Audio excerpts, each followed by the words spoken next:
जय मां इंद्राक्षी, जय अम्बे।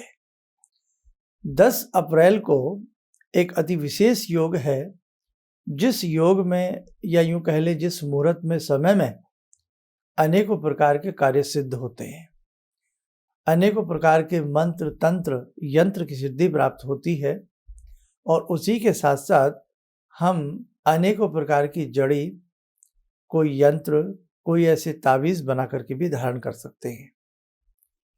ऐसा योग दुर्लभ होता है, हालांकि आता जरूर है, लेकिन नवरात्र में ऐसा योग आना अपने आप में विशेष माना जाता है। जी हाँ, 10 अप्रैल सन 2022 दिन रविवार, पुष्य नक्षत्र है। पुष्य नक्षत्र अगर रविवार में पड़ जाए तो इसको रवि पुष्य नक्षत्र कहा जाता है। अनेकों प्रकार के कार्य इसमें सिद्ध होते हैं। अब आइए, सबसे पहले मैं आपको एक बहुत बढ़िया बात बता देता हूं, आपके काम आएगी। ज्योतिष में जब हम किसी को अपनी जन्म पत्रिका दिखाते हैं तो कोई हमसे कहता है कि आपके सूर्य कमजोर हैं या आपके सूर्य ऐसे हैं, इसके लिए आप माणिक्य पहनिए। बहुत लोग कहते हैं तो आपके पैसे बच जाएंगे। माणिक्य की जगह हम बिलपत्र, जो बेलपत्र होता है, उसकी जड़ यदि पुष्य नक्षत्र में हम धारण कर लें तो हजारों लाखों रुपए तक माणिक आता है। और जड़ कितने की है? फ्री की। तो वो उस लाखों हजारों के माणिक्य से भी बहुत ज्यादा अच्छा कार्य करती है। तो आप उस जड़ को धारण कर सकते हैं जिनके सूर्य बहुत कमजोर है। एक बार हमने पहले भी सबको बताया था। दूसरी बात सुनिए, आपकी जन्म पत्रिका में कई बार बृहस्पति बहुत कमजोर होते हैं, संतान नहीं हो रही होती है, तो पुखराज पहनने की राय दी जाती है। बच्चे की विद्या में कमी आ रही है तो पुखराज पहनने की राय दी जाती है। और पुखराज की कीमत तो कुछ पूछिएगा ही मत, बहुत महंगा पुखराज होता है। या उसका अल्टरनेट, उसका सब्स्टिट्यूट पहना जाता है, यह लिटोपैज। लेकिन वो इतना कार्य कर भी सकता है और कई बार नहीं भी, दोनों ही बातें होती हैं। इसके लिए भी एक जड़ी होती है। कौन सी? केले की जड़। केले की जड़ यदि आप पहन लें, चाहे वो रवि पुष्य हो चाहे वो गुरु पुष्य हो, कोई दिक्कत नहीं होती है। रविवार का दिन हो, पुष्य नक्षत्र हो तो पुष्य नक्षत्र बन जाता है। गुरुवार का दिन हो, पुष्य नक्षत्र हो तो गुरु पुष्य नक्षत्र बन जाता है। तो एक बात तो ये हुई कि आप नग नगीनों पे पैसे खर्च ना करके ये जड़ियां पहन सकते हैं। विधारा की जड़ बुध के लिए पहनी जाती है। बिच्छू जड़ी शनि के लिए पहनी जाती है। ठीक है। चंदन को नीले डोरे में बांध करके पहना जाता है। वो किसके लिए पहना जाता है? राहु के लिए पहना जाता है। ये सारी चीजें आप रविवार में ही धारण कर सकते हैं। मतलब सब नहीं, जिसको जो धारण करना हो, चाहे वो केले की जड़ धारण करे, बेलपत्र की जड़ धारण करे, बिच्छू जड़ी धारण करें, कोई किसी तरह का कोई वहम मत मानना, क्योंकि अपने आप में ये अनुपम मुहूर्त होता है। दूसरी बात, आपको किसी विशेष प्रकार के अनुष्ठान का यज्ञ करना है या नवरात्र का यज्ञ करना है। और इस बार तो देखो कितनी अच्छी बात, जो लोग नवमी करते हैं, एक तो अष्टमी होती है, अष्टमी में बहुत लोग कन्या पूजन करके, कढ़ाई आदि पूजन करके व्रत को पूर्ण करते हैं। कुछ लोग नवमी करते हैं, बहुत लोग नवमी करते हैं, अक्सर लोग नवमी करते हैं। तो उस दिन नवमी भी है और उसके साथ साथ रवि पुष्य नक्षत्र भी है। उस दिन घर में यज्ञ करना, कन्या पूजन करना, कलश में जो जल है उसके सारे घर में छींटे देना, कलश के जल का महत्व और कढ़ाई पूजन की बातें हमने अपने नवरात्र प्रोग्राम में बताई हैं, वो भी आप हमारे देखते रहिएगा। बहुत अच्छी बात है। और हम भी, जितने भी हमारे साधक हमारा कार्यक्रम सुनते हैं, देखते हैं, या जिनको हमने नवरात्र में 25 मार्च के एक एपिसोड में हमने एक विशेष अनुष्ठान की बात कही थी, तो जो उस अनुष्ठान से जुड़े हैं, जिन्होंने नाम लिखवाया है, उन सबके निमित्त विश्व शांति हेतु और साथ ही सबके कार्य सिद्धि हेतु, स्वास्थ्य सिद्धि हेतु हम एक विशेष प्रकार का यज्ञ कर रहे हैं। हम भी उसी दिन कर रहे हैं, क्योंकि अद्भुत मुहूर्त है। ऐसा मुहूर्त बार बार जल्दी से नहीं मिलता, वो भी भगवती के दिनों में, नवरात्र में। तो साधकों, मैंने आपको समझा दिया है कि रवि पुष्य नक्षत्र बहुत कीमती है, उसका आप फायदा उठाएं। और इसी के साथ एक बात और बताऊं, बहुत लोग हमसे पूछते हैं कि पुष्य नक्षत्र का समय कब तक है। बहुत लोगों के मन में आ जाता है कि भाई हमें सुबह सुबह समय नहीं है, हमें दोपहर में समय नहीं है, किसी को शाम को नहीं है, कोई सुबह करना चाहता है कोई उपाय, कोई दिन में करना चाहता है।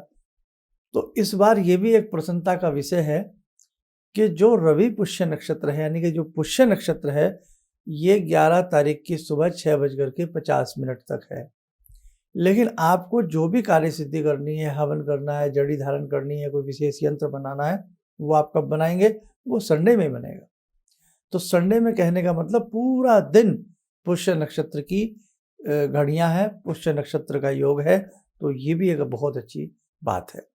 अब जो नवमी कन्या पूजन करते हैं तो ध्यान रखना, वो उसी दिन बहुत सुंदर तरीके से, सूक्ष्म तरीके से यज्ञ कर लें। यज्ञ नहीं कर सकते तो कुछ ना कुछ पूजा पाठ वो लोग जरूर करें। कन्या पूजन रवि पुष्य नक्षत्र में हो जाएगा, बड़ा शुभ रहेगा। आगे एक चीज़ और बता देते हैं, जैसे मैंने जड़ की बात कही, तो उसके लिए वैसे तो हमारे पुराने कार्यक्रम देख लीजिए, नहीं तो 1 मिनट में हल्का सा बता देता हूँ। आपको कोई भी जड़ धारण करनी हो, मैं यहाँ बेल पेड़ की बात कर लेता हूँ, बेल वृक्ष की बात कर लेता हूँ। शनिवार की शाम को 1 लोटे में जल ले जाएं, इसे कहते हैं निमंत्रण देना, न्योता देना, आमंत्रण देना किसी को। हम किसी को शादी के लिए बोलते हैं, कुछ पहले कार्ड दे के आते हैं ना, विवाह की शादी का कार्ड देते हैं, चिट्ठी देते हैं, उसके बाद वो व्यक्ति हमारे घर आता। तो ऐसे ये निमंत्रण देना होता है कि एक दिन शाम को, शनिवार की शाम को जावें, बड़ा सा लोटा ले जावें, और वहाँ किसी धारदार हथियार से नहीं, मतलब किसी उससे शस्त्र से या किसी खुरपा छुरी से नहीं, कोई लकड़ी का ही कोई वैसा सामान हो, उससे वहाँ से उससे थोड़ा सा गड्ढा सा खोद लें जितना खोद सके, और वो 1 लोटा जल उस वृक्ष को प्रणाम करके उसमें डाल दें कि आपको प्रणाम है, और कल मैं आपको लेने आऊँगा, आपकी जड़ धारण करने आऊँगा, मुझे आप आज्ञा दें और प्रसन्नता के साथ आप मेरे साथ चलें, पधारें। अब रविवार की सुबह जब पुष्य नक्षत्र आएगा, तो रविवार की सुबह नहा धो करके, स्नान करके चले जाना, और वहाँ जा कर के प्रणाम करना, जड़ को छू करके नमस्कार कर लेना, और किसी नुकीली लकड़ी से उसे खोद करके थोड़ी सी जड़ ले आना, जड़ घर ला करके गंगा जल से अच्छे से स्नान करा लेना, कच्चा दूध हो उससे स्नान करा लेना, धूप दीप दे करके, अगर सूर्य के लिए जड़ धारण कर रहे हैं तो सूर्य के किसी भी बीजात्मक मंत्र को, ओम ह्रीम हम से, ओम ह्रांग ह्रींग ह्रौंग से सूर्याय नमः, किसी भी बीज मंत्र को पढ़ करके वो जड़ गुलाबी कपड़े में धारण कर लेना, ठीक है। यदि केले की जड़ लाते हैं तो पीले कपड़े में धारण की जाती है, और बृहस्पति का मंत्र पढ़ा जाता है, ओम ग्राम गिरीम ग्रोम से गुरुवे नमः। अब देखो ये एपिसोड बहुत बड़ा हो जाएगा, संपूर्ण विधि बताऊंगा। इसके लिए आप हमारा नाम यूट्यूब पर डाल लें और उसमें लिखें कि बेल वृक्ष की जड़ धारण करने की विधि, वो प्रोग्राम सुन लेना। केले के लिए केले जड़ धारण करने की विधि और हमारा नाम डाल दें, तो वो आपको दोनों कार्यक्रम अलग अलग मिल जाएंगे, विस्तार के साथ सुन लेना, समझ लेना और कर लेना। सूक्ष्म सा तरीका मैंने बता ही दिया है। दूसरी बात, बहुत लोग घर में किसी मूर्ति को स्थापित करना चाहते हैं, तो पुष्य नक्षत्र है, रविवार का दिन है, नवमी का दिन है, बहुत अच्छा आप कर सकते हैं। बहुत लोग अपनी नींव पत्थर का पूजन करना चाहते हैं, नया काम शुरू करना चाहते हैं, उद्घाटन करना चाहते हैं, कोई दुकान का मुहूर्त करना चाहता है, कोई शिलान्यास करना चाहता है, तो कोई चीज़ नहीं खरीदना चाहता।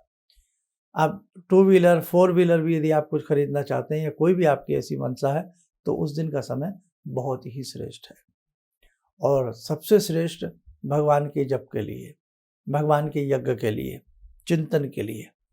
तो जिन्होंने दुर्गा सप्तशती से कुछ ना किया हो, जिन्होंने किसी मंत्र को ना पढ़ा हो या कुछ ना किया हो, तो ध्यान रखना, रवि पुष्य नक्षत्र से यानी कि 10 अप्रैल से प्रयास करना, कुछ ना कुछ आप अपनी किसी भी मंत्र की 1 माला, 3 माला, 4 माला करना जरूर प्रारंभ कर देना। और बहुत लोग ऐसे भी हैं जो नाना भांति के यंत्रों को बनाने का मन रखते हैं। तो हमने एक बार सूर्य यंत्र की विधि बताई थी, तो आप सूर्य यंत्र बनाने का तरीका, वो भी हमारा नाम डाल करके देख सकते हैं, वो भी आप रविवार में बना सकते हैं।